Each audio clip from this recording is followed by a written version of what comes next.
اعوذ باللہ من الشیطان الرجیم بسم اللہ الرحمن الرحیم وَإِذَا تَوَلَّى سَعَى فِي الْأَرْضِ، اور جب وہ لوٹ کر جائے فی الارض تو ملک میں یعنی زمین میں، لیفسد فیہا فساد پھیلائے، ویہلک الحرث والنسل اور تباہ کرے کھیتی اور نسل کو، واللہ لا یحب الفساد، اللہ پسند نہیں فرماتا فساد کرنے والوں کو۔ اس آیت کا جو نزول ہے، یعنی اس آیت کا جو تعلق ہے سمجھنے کے ساتھ، پچھلی آیت سے اس کا تعلق ہے، آیت نمبر 204 کے ساتھ۔ پچھلی آیت میں ایک شخص کا ذکر کیا گیا تھا، اخنس بن شریس اس کا نام تھا۔ جب وہ آپ صلی اللہ علیہ وسلم کے سامنے آتا تھا تو بہت میٹھی اور فصیح یعنی شیریں بات کرتا تھا، اور قسمیں کھا کھا کے اللہ کے پیغمبر کے سامنے اس بات کا دعویٰ کرتا تھا کہ مجھے آپ سے محبت ہے اور میں آپ سے بہت محبت کرتا ہوں، لیکن حقیقت میں وہ منافق تھا۔ تو اسی کے بارے میں اللہ پاک نے اس آیت میں بھی تذکرہ فرمایا ہے کہ جب وہ لوٹ کر جاتا ہے تو وہ ملک میں فساد پھیلاتا ہے، کھیتی اور نسل کو تباہ کرتا ہے۔ اخنس جو تھا، اس کا اصل میں ثقیف کے ساتھ کچھ جھگڑا تھا، تو اخنس نے اس پر یعنی بہت زیادہ اس کو لہو لہان کیا، اس کو مارا، اس کی کھیتیاں اس نے جلا ڈالی، اس کا مویشی کو ہلاک کر دیے۔ تو اس مناسبت سے رب کریم نے فرمایا کہ اس کی حرکت ایسی ہے۔ اور اسی طرح اس کی اکثر عادت ہوتی تھی کہ اگر تقاضا کرتا کسی سے، تو اگر وہ اس کے تقاضے کو پورا نہ کیا جاتا تو یہ جا کر اس کی کھیتیاں جلاتا تھا۔ حتیٰ کہ اگر ایک شخص کے ساتھ اس کا تقاضا تھا تو جب اس نے اس کی بات نہ مانی تو اسی اخنس نے اس کی کھیتی جلا ڈالی، اور اس کے پاس ایک گدھی تھی، اس کے پاؤں بھی کاٹ ڈالے۔ تو اس مناسبت سے رب کریم نے فرمایا کہ جب یہ آپ کے پاس سے جاتا ہے تو زمین میں فساد کرتا ہے، لوگوں کی کھیتیوں کو جلاتا ہے، اور اسی طرح خون ریزی بھی کرتا ہے، اور اللہ پاک ایسے انسانوں کو پسند نہیں فرماتے۔ وَإِذَا قِيلَ لَهُ اتَّقِ اللَّهَ، اور جب اسے کہا جاتا ہے کہ اللہ سے ڈرو، أَخَذَتْهُ الْعِزَّةُ بِالْإِثْمِ، تو آمادہ کرتا ہے اس کو غرور گناہ پر، یعنی آر اور جاہلیت کی جو غیرت ہے اور تکبر، اس کو گناہ پر آمادہ کرتے ہیں۔ فحسبہ جہنم، اس کے لیے جہنم ہی کافی ہے، وَلَبِئْسَ الْمِہاد، اور وہ بہت بری جگہ ہے۔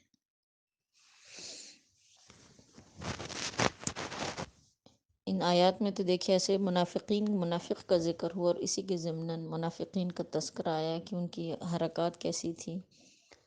اللہ کے پیغمبر کے سامنے وہ کیسے تھے، لیکن جب آپ صلی اللہ علیہ وسلم کے پاس سے اٹھ کے چلے جاتے تھے تو تب ان کی حرکات کیسی ہوتی تھی۔ لیکن اسی کے ساتھ ساتھ اگلی آیت میں اللہ رب العزت نے وہ جو سچے صحابہ تھے جو اپنے جان اور مال کو اللہ کے پیغمبر پر قربان کرتے تھے، جن کے دلوں کے اندر اللہ پاک نے اپنے محبوب کی محبت بے انتہا رکھی ہوئی تھی، اور آپ صلی اللہ علیہ وسلم کے لیے وہ سب کچھ کرنے کو تیار تھے، تو ان کا ذکر ہے۔ اب اگر وہ اپنی جان اور مال کو قربان بھی کرتے تھے نا پیغمبر خدا پہ، تو تب بھی ان کا مقصد رضا الہی تھا۔ اسی چیز کو دیکھے آیات میں انشاءاللہ کچھ واقعات کے تحت اس چیز کو واضح کروں گی۔ فرمایا گیا ہے کہ وَمِنَ النَّاسِ مَن يَشْرِي نَفْسَهُ، اور لوگوں میں سے بعض لوگ ایسے ہیں، مَن يَشْرِي نَفْسَهُ، جو دیتے ہیں اپنی جانیں، ابتغاء مرضات اللہ، اللہ کی رضا کے لیے، واللہ رؤوف بالعباد، اللہ پاک اپنے بندوں پر بے انتہا شفقت کرنے والے ہیں۔ تو انشاءاللہ اس آیت کو سمجھیے گا، بہت ایمان افروز اس میں واقعات ذکر ہے جس تحت اس آیت کا نزول ہے۔ تو سب سے پہلا واقعہ جو اس آیت کے اندر آتا ہے، صحابہ ہی کے واقعات اس میں آ رہے ہیں۔ ضمناً آیت کا مطلب یہ ہے کہ یعنی بعض لوگ ایسے ہیں جو دیتے ہیں اپنی جانیں، یعنی جہاد کے لیے امر بالمعروف میں اپنی جانیں بیچ دیتے ہیں اور خرچ کر ڈالتے ہیں۔ اسی مناسبت سے کہتے ایک دفعہ حضرت ابو امامہ رضی اللہ تعالیٰ عنہ فرماتے ہیں کہ ایک شخص نے عرض کیا کہ یا رسول اللہ صلی اللہ علیہ وسلم، کون سا جہاد افضل ہے؟ تو آپ نے فرمایا کہ افضل جہاد بادشاہ ظالم کے سامنے سچ بات کہنا ہے۔ تو اس آیت کی نزول کے بارے میں روایات میں آتا ہے، سعید ابن مسیب رضی اللہ تعالیٰ عنہ کی روایت ہے، فرماتے ہیں کہ صہیب رضی اللہ تعالیٰ عنہ ہجرت کر کے آپ صلی اللہ علیہ وسلم کی خدمت میں آ رہے تھے کہ راستے میں قریش کی کچھ آدمی نے ان کا پیچھا کیا۔ حضرت صہیب رضی اللہ تعالیٰ عنہ سواری سے اتر پڑے اور ترکش میں سے تیر لے کر تیار ہو گئے اور ان کو خطاب کر کے کہا کہ اے قریش کے گروہ، تم جانتے ہو کہ میں تم سب سے زیادہ تیر انداز ہوں، اور قسم ہے اللہ کی، جب تک میرے ترکش میں ایک تیر بھی ہے تم مجھ پر قابو نہیں پا سکتے، اور تیروں کے ختم ہونے کے بعد جب تک تلوار کا کچھ حصہ بھی باقی رہے گا میں یعنی شمریز زنی کروں گا، تلوار سے انہیں تم لوگوں کو مارتا رہوں گا۔ ان سب کے بعد پھر تمہارا دل چاہے جو کچھ بھی کرنے کو تو کر لینا۔ ہاں، دوسری بات اس نے یہ کی کہ اگر تم لوگ چاہو تو میں تم کو مکہ میں اپنا مال بتا دیتا ہوں، تم جا کر اس پر قبضہ کر لو اور مجھے چھوڑ دو۔ تو جو قافلہ، جو لوگ ان کا پیچھا کر رہے تھے، قریش مکہ جو تھے، وہ حضرت صہیب رضی اللہ تعالیٰ عنہ کی بہادری سے واقف تھے۔ انہیں پتہ تھا کہ لڑ کے ہم ان کو ہرا تو نہیں سکتے، تو انہوں نے دوسری شرط مان لی کہ ٹھیک ہے، آپ کے مال پر ہم قبضہ کر دیتے ہیں۔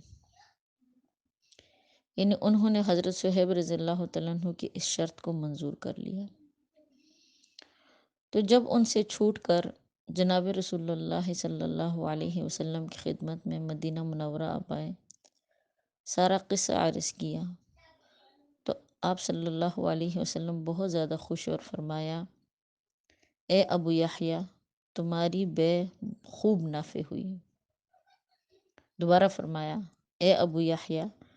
تمہاری بے یعنی تمہاری خرید اور فروخت خوب نافع ہوئی۔ اس کے بعد پھر رب کریم نے یہ آیت نازل فرمائی۔ یعنی اس آیت میں بتایا گیا ہے کہ وَمِنَ النَّاسِ، لوگوں میں سے، من کچھ ایسے لوگ بھی موجود ہیں، آپ کے گرد کچھ ایسے صحابہ بھی موجود ہیں، یشری نفسہ ابتغاء مرضات اللہ، جو فروخت کرتے ہیں اپنے نفسوں کو بھی اور اپنے مالوں کو بھی صرف اللہ کی رضا کے لیے، اللہ کی رضا حاصل کرنے کے لیے۔ واللہ رؤوف بالعباد، اور جو شخص ایسا کرتا ہے تو رب کریم بھی اس کے ساتھ شفقت کے ساتھ پیش آتے ہیں۔ تو اس واقعے سے معلوم ہوا کہ یا تو اس آیت کا نزول حضرت صہیب رضی اللہ تعالیٰ عنہ کے حق میں ہوا، اور اسی طرح ایک دوسرا واقعہ روایات میں آتا ہے، صحابہ ہی کا واقعہ ہے وہ بھی۔ بعض مفسرین فرماتے ہیں کہ یہ آیت جو ہے رجی کو جانے والے رستے کے متعلق جو صحابہ تھے ان کے متعلق یہ آیت نازل ہوئی۔ اب ان کا دیکھے واقعہ کچھ اس طرح ہے، بات کو توجہ سے سنیے گا انشاءاللہ۔ روایات میں آتا ہے کہ قبیلہ بنی لحیان جو قبیلہ حذیل کی ایک شاخ تھی،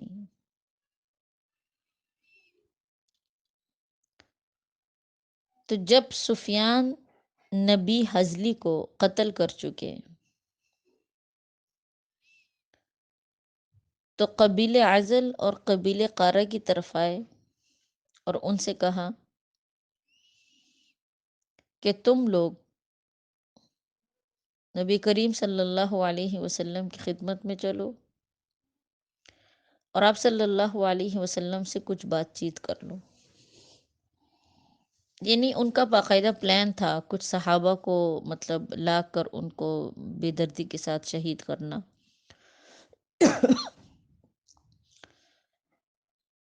تو خیر اس کے بعد کہتے چند صحابہ تمہارے پاس آ کر،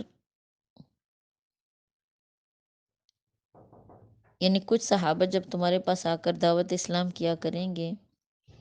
اور دین کی باتیں تمہیں بتائیں گے، تو انشاءاللہ دیکھیے یہ واقعہ آپ کے سامنے مکمل کرتی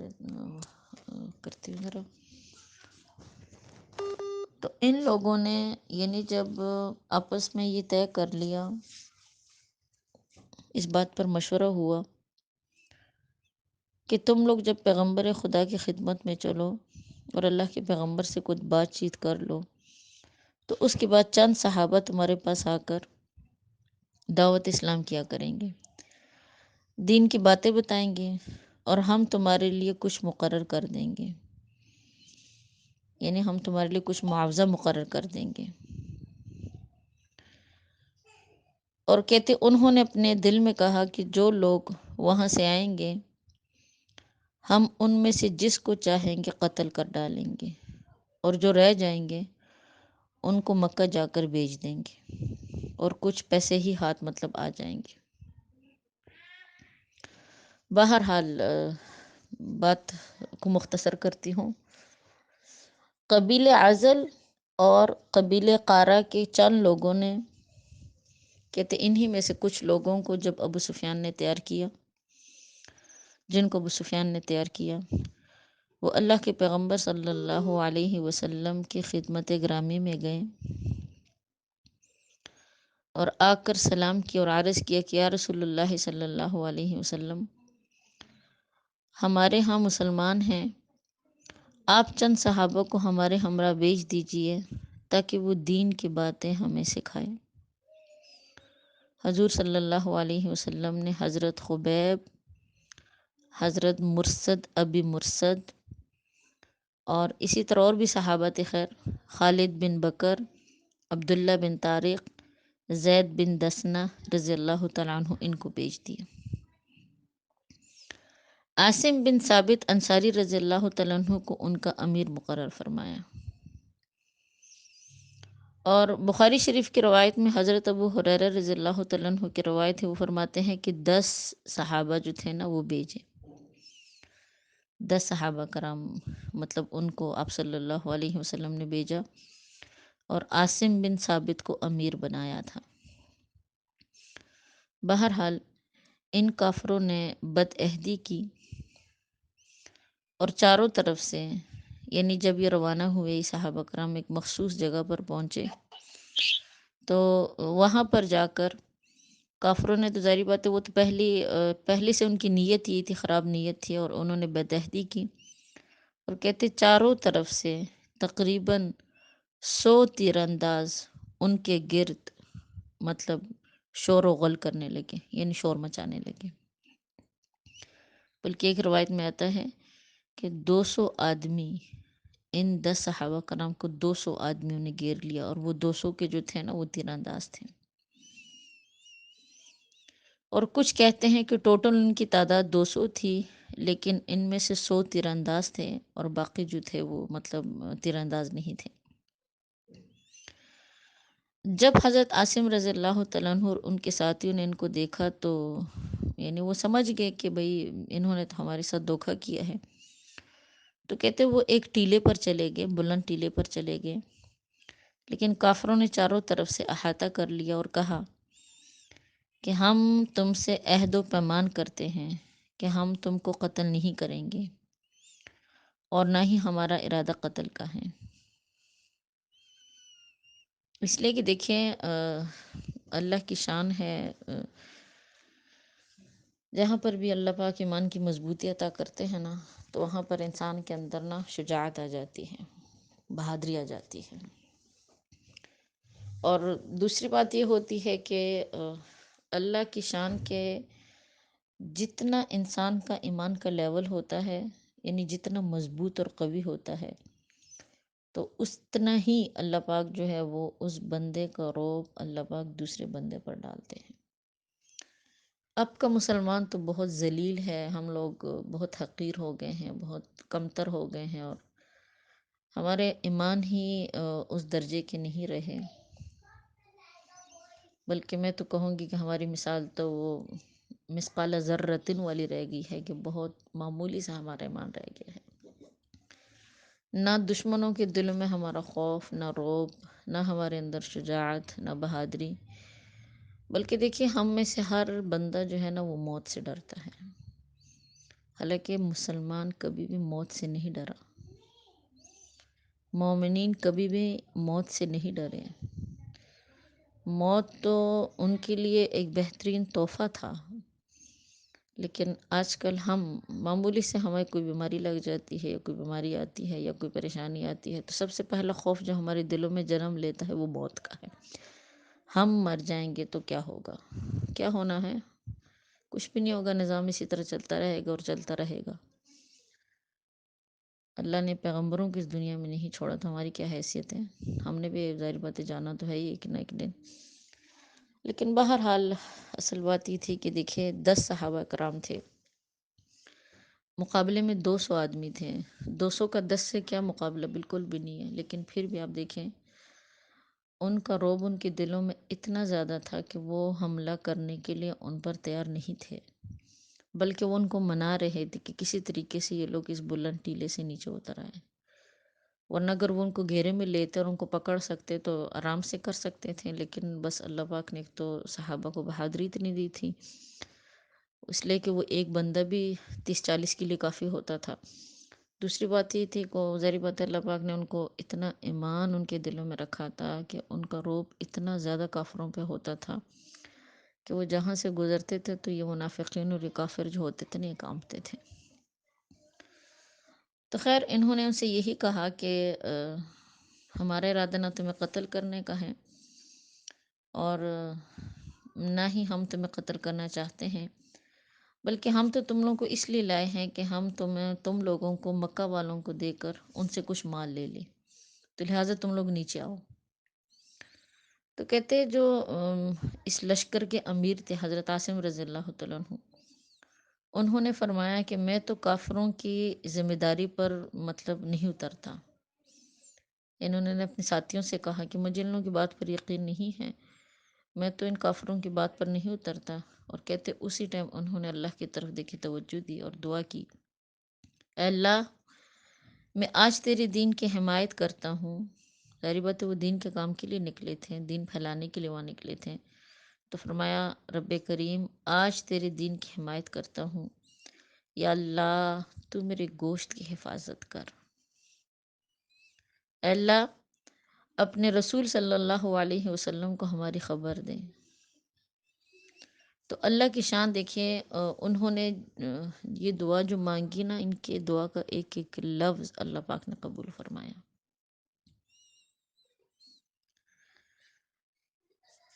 تو بہرحال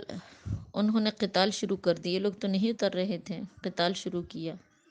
کفار نے کہتے تیر اندازی کی، حضرت عاصم رضی اللہ تعالیٰ عنہ کو تقریباً 7 بندوں سمیت شہید کر ڈالا، لیکن 3 صحابہ بیچ میں بچ گئے ہیں، حضرت خبیب، عبداللہ بن طارق رضی اللہ تعالیٰ عنہ اور زید رضی اللہ تعالیٰ عنہ، یہ تینوں بچ گئے۔ دوسری دیکھیں آپ کو ایک اہم بات بتاؤں کہ حضرت عاصم رضی اللہ تعالیٰ عنہ کہتے جب ان کو شہادت نصیب ہوئی، انہوں نے ان کو شہید کر دیا ان کافروں نے، تو قبیلے حذیل والوں نے ان کا سر مبارک لینا چاہا، یعنی ان کا جو سر تھا نا وہ ان کے جسم سے، ان کے بدن سے جدا کر کے وہ ساتھ لے کر جانا چاہتے تھے قبیلے حذیل والے، تو ان کا سر مبارک کہتے جب لینا چاہا تو اتفاقاً بہت ساری بھیڑیں آ گئی، اتنی زیادہ وہ بھیڑیں آ گئی کہ اس کی وجہ سے وہ لوگ سر کو ہاتھ نہ لگا سکے۔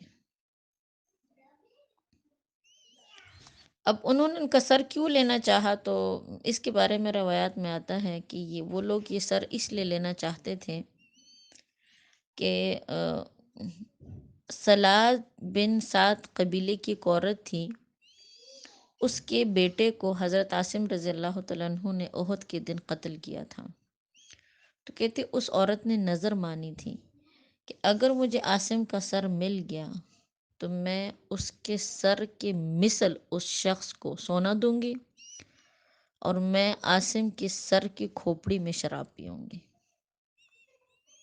تو یہ تو تھے ہی چور، یہ جو لوگ گئے تھے نا، یہ تو تھے ہی مطلب چور قبیلے، وہ جو قبیلے حذیل والے تھے تو مشہوری چوروں پہ تھا۔ تو اس وجہ سے انہوں نے حضرت عاصم رضی اللہ تعالیٰ عنہ کا سر مبارک لینا چاہا، لیکن رب کریم نے ان کی حفاظت کی، اس لیے کہ انہوں نے دعا مانگی تھی کہ اللہ میرے جسم کے ایک ایک حصے کی حفاظت فرمانا۔ انہیں یقین تو ہو گیا تھا کہ ہمیں شہادت نصیب ہونی ہے، لیکن دیکھیں شہادت کے بعد بھی انہوں نے اپنے جسم کی حفاظت کے اللہ پاک سے دعا کی کہ اللہ ہمارے جسموں کو ذلت کا باعث نہ بنانا، ہمارے جسموں کی حفاظت کرنا۔ تو اس وجہ سے اللہ پاک نے ان کی دعا قبول کی، اور اسی ٹائم کہتے اتنی کثرت سے بیڑی آ گئی کہ اس وجہ سے وہ سر مبارک کو ہاتھ نہ لے سکے۔ اسی دن سے حضرت عاصم رضی اللہ تعالیٰ عنہ کا لقب جو ہے نا حم الدبر مشہور ہو گیا تھا، یعنی بیڑوں سے حفاظت کیے ہوئے۔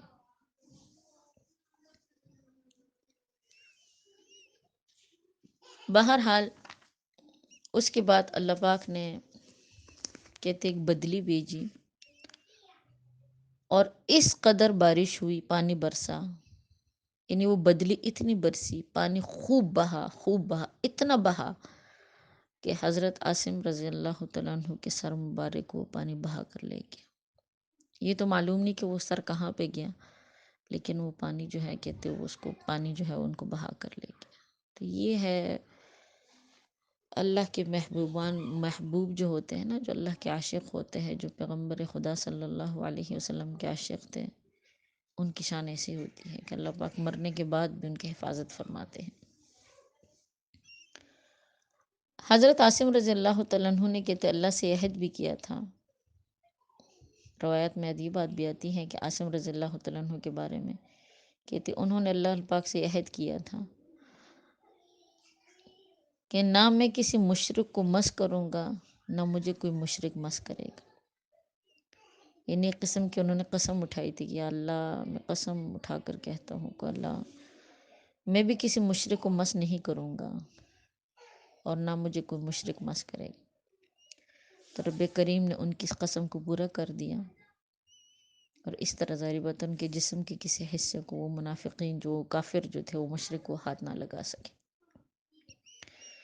یہ تو خیر عاصم رضی اللہ تعالیٰ عنہ کی کہانی تھی۔ اب رہ گئے تھے زید، عبداللہ اور خبیب، یہ تین صحابہ، ان کی بھی اب سنیے گا انشاءاللہ۔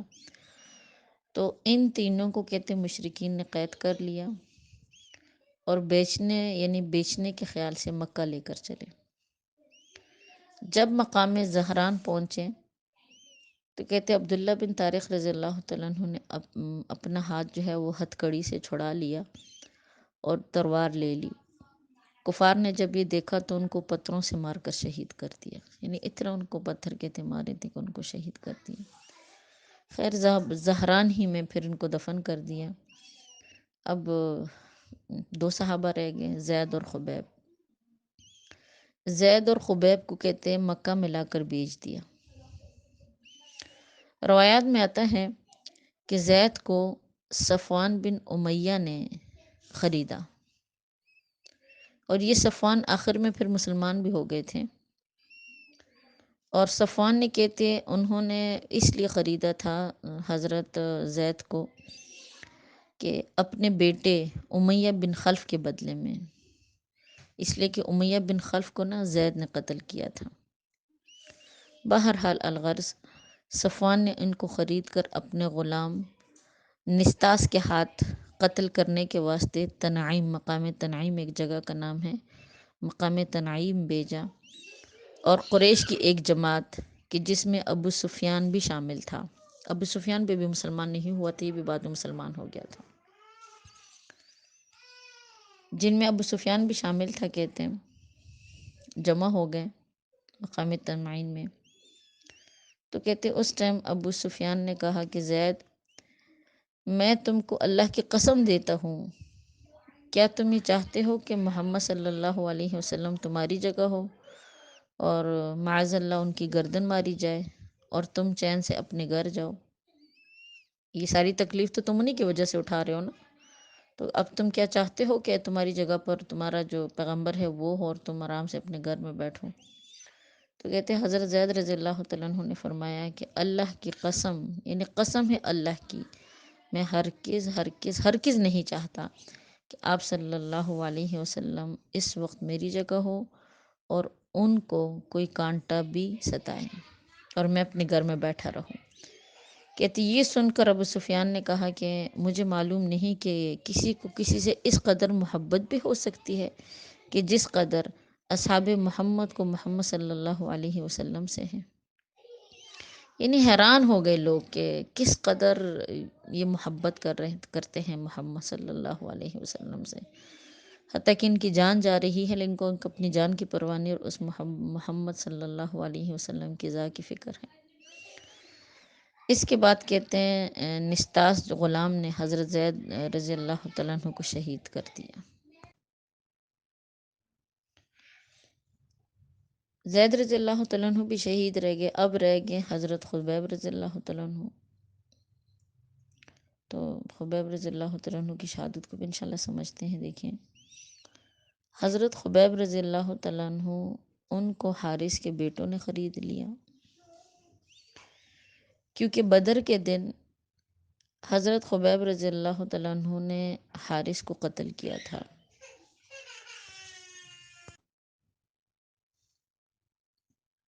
ہاں جی انشاءاللہ. تو حضرت خبیب رضی اللہ تعالیٰ عنہ کے بارے میں آپ سے بات ہو رہی تھی کہ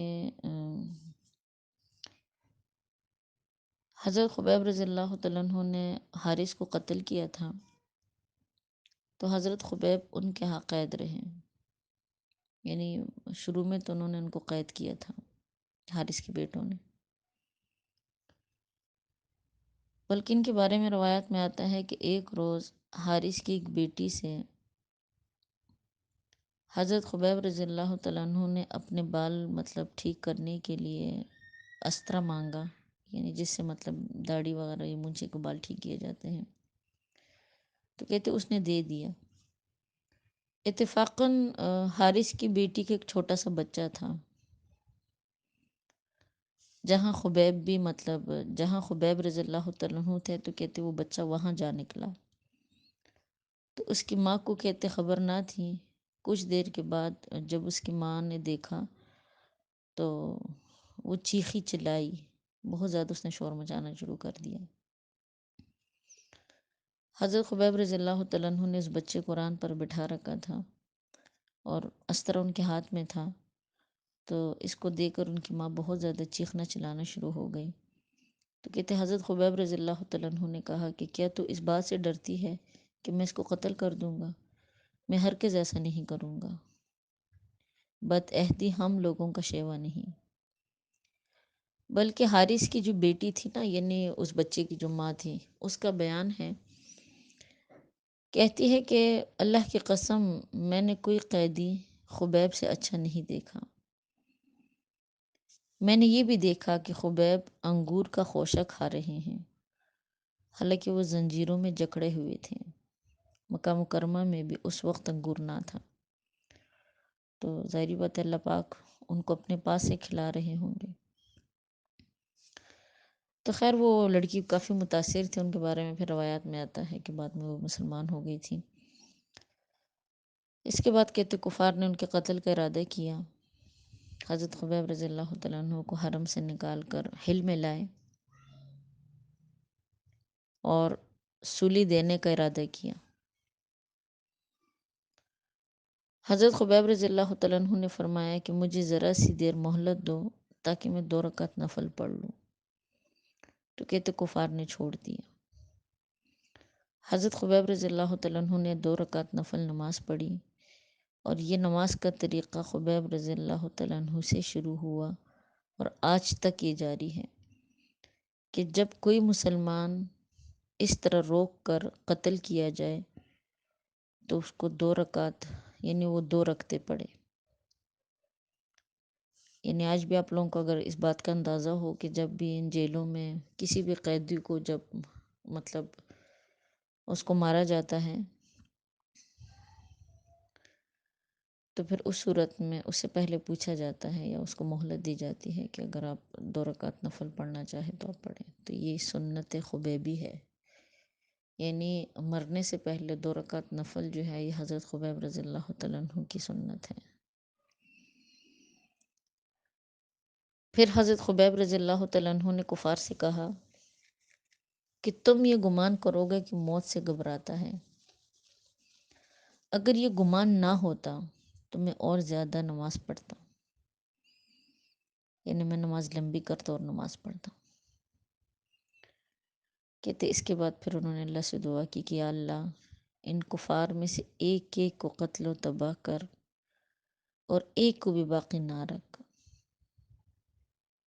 اور انہوں نے پھر کچھ اشعار بھی پڑھے تھے۔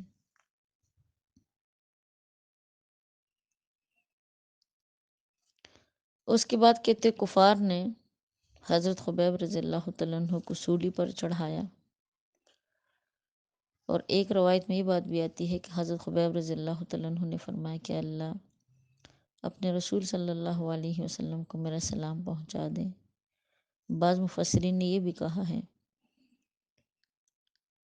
کہ مشرکین میں سے ایک شخص، اس کا نام ابو میسرہ تھا، اس نے نیزہ حضرت خبیب رضی اللہ تعالیٰ عنہ کے سینے پر رکھا۔ حضرت خبیب رضی اللہ تعالیٰ عنہ نے اس سے کہا کہ اللہ سے ڈر۔ اس کہنے سے وہ اور زیادہ بڑکا اور نیزہ کو چیر کر آر پار کرتی ہے۔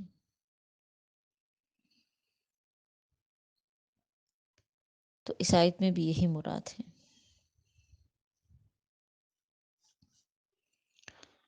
خیر جب حضرت خبیب رضی اللہ تعالیٰ عنہ کو بھی شہادت نصیب ہو گئی اور اسی طرح وصولی پہ لٹکے ہوئے تھے، تو روایات میں آتا ہے کہ حضرت جبرائیل علیہ السلام نے آپ صلی اللہ علیہ وسلم کو خبیب کا سلام بھی پہنچایا، اور آپ صلی اللہ علیہ وسلم کو پورا یہ قصہ معلوم ہو۔ جب آپ صلی اللہ علیہ وسلم کو معلوم ہوا تو اللہ کے پیغمبر صلی اللہ علیہ وسلم اپنے صحابہ سے بے انتہا محبت فرماتے تھے، بہت زیادہ، بہت ہی زیادہ آپ غمگین ہوئے، بہت زیادہ آپ کو بہت زیادہ دکھ ہوا۔ اسی ٹائم صحابہ کے مجمع میں آپ تشریف فرما تھے، کتاب صلی اللہ علیہ وسلم نے اصحاب سے فرمایا کہ تم میں سے کوئی ایسا ہے کہ جو خبیب کو سولی پر سے اتار لائے، اور آپ نے یہ بھی فرمایا کہ جو بھی خبیب کو لائے گا اس کے لیے جنت ہے، جنت کی بشارت ہے۔ حضرت زبیر رضی اللہ تعالیٰ عنہ نے عرض کیا کہ یا رسول اللہ صلی اللہ علیہ وسلم، میں اور میرا ساتھی مقداد بن اسود اس کا نام تھا، اس کام کو کریں گے۔ غرض یہ دونوں چلے، رات کو چلتے رہے، دن کو اپنے آپ کو مخفی رکھتے، چلتے چلتے تمعین پر پہنچے، دیکھا کہ سولی کے پاس 40 مشرک ہے۔ اب خود سوچیں کہ ان کو سولی پر لٹکایا تھا اور مرنے کے بعد بھی ان کو شہادت تو نصیب ہو گئی تھی، لیکن پھر بھی وہ خبیث مشرک جو تھے ان کا پہرا ان کو دے رہے تھے کہ ان کی لاش کو کوئی لے کے نہ جائے۔ 40 مشرک کہتے اس کے پاس پہرا دے رہے تھے۔ حضرت مقداد رضی اللہ تعالیٰ عنہ اور ان کے جو ساتھی تھے حضرت زبیر، یعنی زبیر اور حضرت مقداد، انہوں نے جا کر دیکھا تو اسی طرح کہتے خون تر و تازہ تھا خبیب رضی اللہ تعالیٰ عنہ کا۔ حالانکہ دیکھیں 40 روز گزر چکے تھے ان پر۔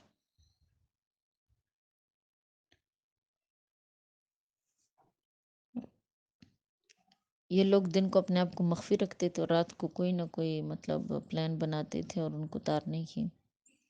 تو آخر کار 40 روز کے بعد انہوں نے خبیب کی لاش اتاری، اور اسی طرح کے تو ان کا خون تر و تازہ تھا، ہاتھ پر زخم تھا، زخم میں خون تازہ تھا، اس کا رنگ سرخ تھا جیسے خون کا رنگ ہوتا ہے، اور اس خون سے کہتے مشک سے خوشبو آ رہی تھی۔ حضرت زبیر رضی اللہ تعالیٰ عنہ نے کہتے جب ان کی لاش کو اتارا تو گھوڑے پر لادا، دونوں چلے، دونوں نے گھوڑے بگائے اور چلے، تو اتنے میں کفار بھی جاگ گئے، تو انہوں نے دیکھا کہ خبیب نہیں ہے، تو قریش کو جا کر خبر دی، یعنی وہ جو پہرے دار تھے، اس وقت 70 سوار دوڑے، جب قریب آگے یعنی ان کے پیچھے دوڑے انہوں نے، تو کہتے زبیر رضی اللہ تعالیٰ عنہ نے دیکھا کہ پیچھے ہمارے 70 گھڑ سوار، ذری بات یہ 2 صحابہ تھے اور 70 بندے پیچھے دوڑتے ہوئے آ رہے تھے، تو جب انہوں نے دیکھا کہ وہ قریب آ گئے ہیں، اور ویسے بھی گھوڑے کو ویسے دوڑانا تو آسان ہے، لیکن ظاہری بات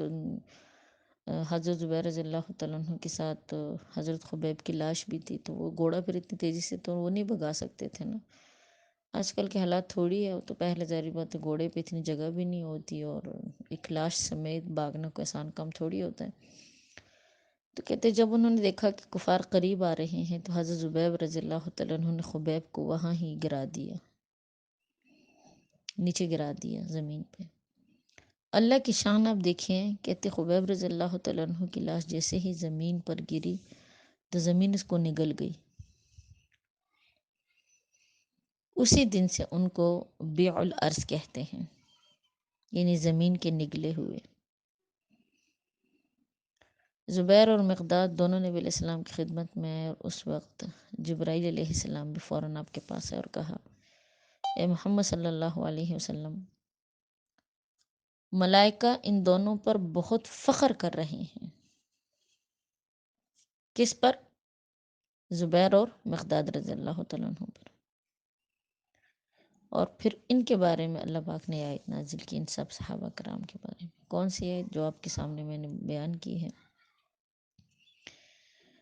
کہ وَمِنَ النَّاسِ، لوگوں میں سے، من، کچھ ایسے لوگ بھی ہیں، یشری نفسہ ابتغاء مرضات اللہ، جنہوں نے اپنے نفسوں کو، اپنے جان اور مال کو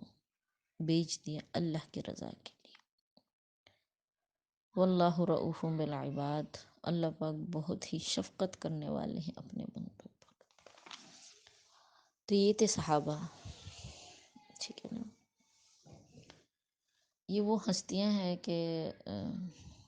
جن کے واقعات دیکھے اتنا عرصہ گزرنے کے بعد بھی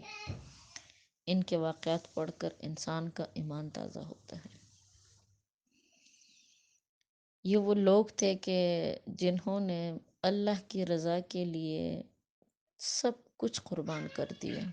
اور آپ صلی اللہ علیہ وسلم کی رضا کے لیے انہوں نے کوئی چیز اپنے پاس باقی نہیں رکھی۔ اللہ پاک ہمیں ایسے ایمان نصیب فرمائے، اللہ پاک ہمیں اپنے آخرت کی فکر نصیب فرمائے، اللہ پاک اس پیغمبر سے، اس حبیب سے ہمیں بھی محبت کرنے کی توفیق نصیب فرمائے، مانگا کرے، اللہ کے حبیب کی محبت بھی مانگا کرے، اللہ کی محبت بھی مانگا کرے، یہ چیزیں مانگنے والی ہوتی ہے اور اللہ پاک ہمیں عطا کرے۔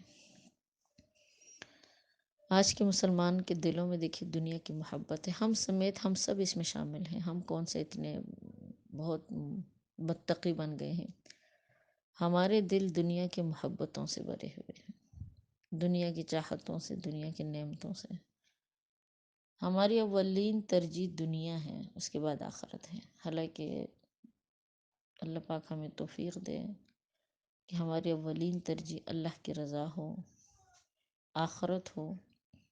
آپ صلی اللہ علیہ وسلم کی سنتیں ہوں، آپ علیہ السلام کی محبت ہو۔ وآخر دعوانا الحمدللہ رب العالمین۔